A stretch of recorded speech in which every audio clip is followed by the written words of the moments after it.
Hi, I'm Evelyn from Symflower. Today we'll talk about how you can streamline your test-driven development workflow with Symflower. Chances are that you're already using TDD. In that case, props to you.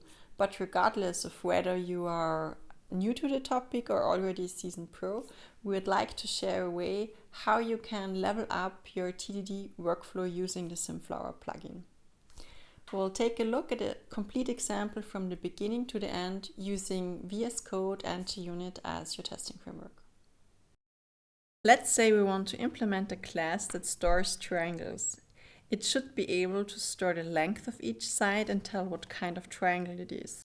The types of triangles we want to differentiate are equilateral, if all sides have the same length, isosceles, if exactly two sides have the same length, or scalene, if none of the sides are of equal length. There should also be a type invalid for configurations that do not result in a valid triangle. Let's start with an empty triangle class, leaving all the logic for later. First, we need to define the signature for the function we want to implement, which is getType. With that signature in place, we can start writing unit tests. Instead of writing the whole test by hand, we can make our life easier and use Symflower to generate a smart unit test template for us. Just right-click and hit Add Test for Function. Now we just have to fill in our values. So what's the simplest unit test we can write? Well, if we create a triangle without specifying any side length, that triangle has to be invalid. So let's write our first test case for this scenario.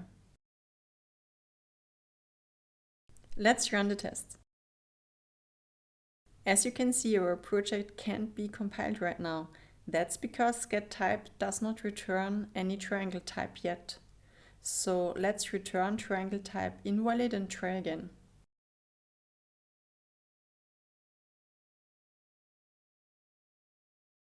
Everything works now. We can see that the test passes. Let's write another test for the scenario that we have an equilateral triangle. Let's generate another smart test template for this case.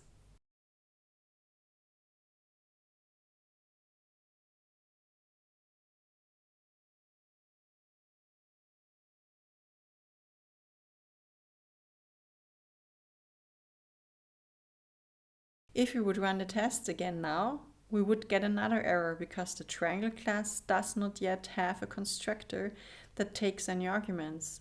So let's add one now.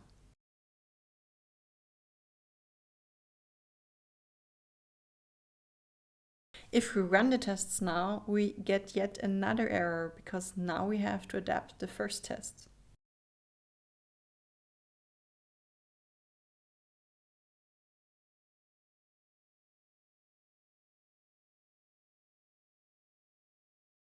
We can see that now one of our tests fails because it expected equilateral as output but got invalid. So let's adapt our code to make this test pass.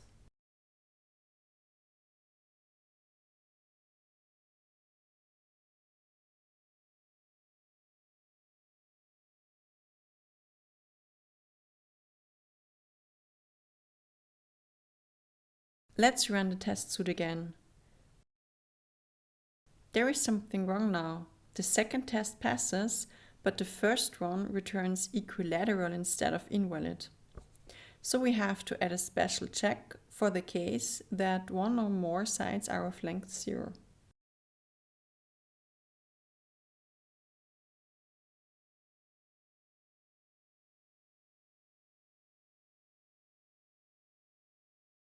When we run the tests now, we can see that everything works fine.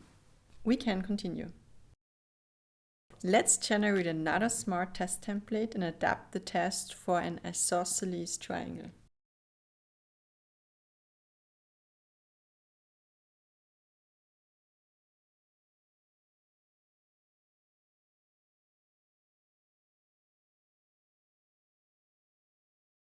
If we run the tests, the new one fails, so let's adapt the implementation again.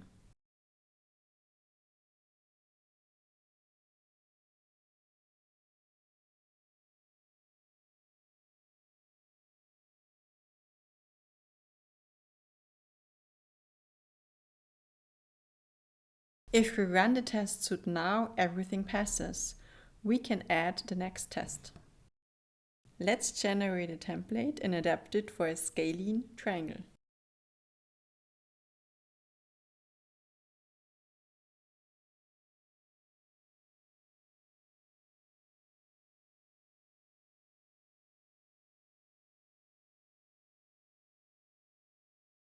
The new test fails, so let's adapt the implementation.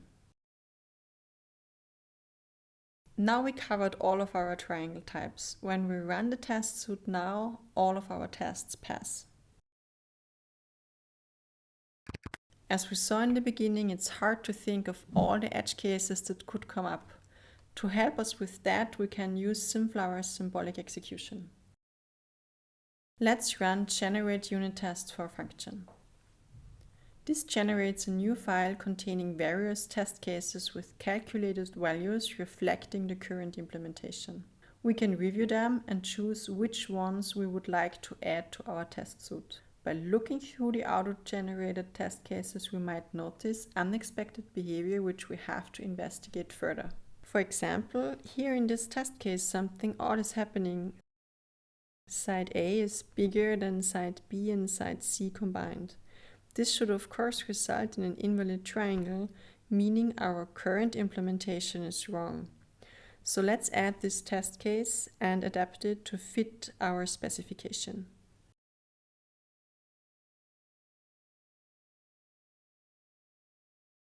The test fails now, meaning we have to add this edge case to our implementation.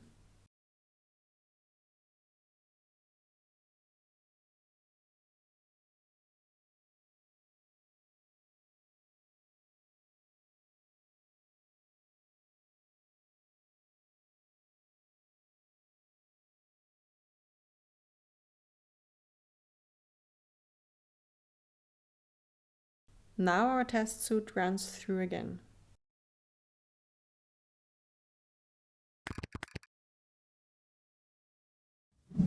Symflower also generates tests in the background while you code, showing you errors right in the editor.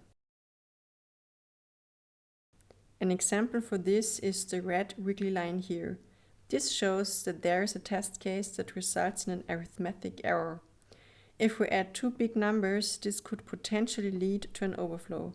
To fix this, we could, for example, add another check to make sure that the parameters must be within a specific range. And that's it. You've seen how easy it is to use Symflower as part of your TDD workflow.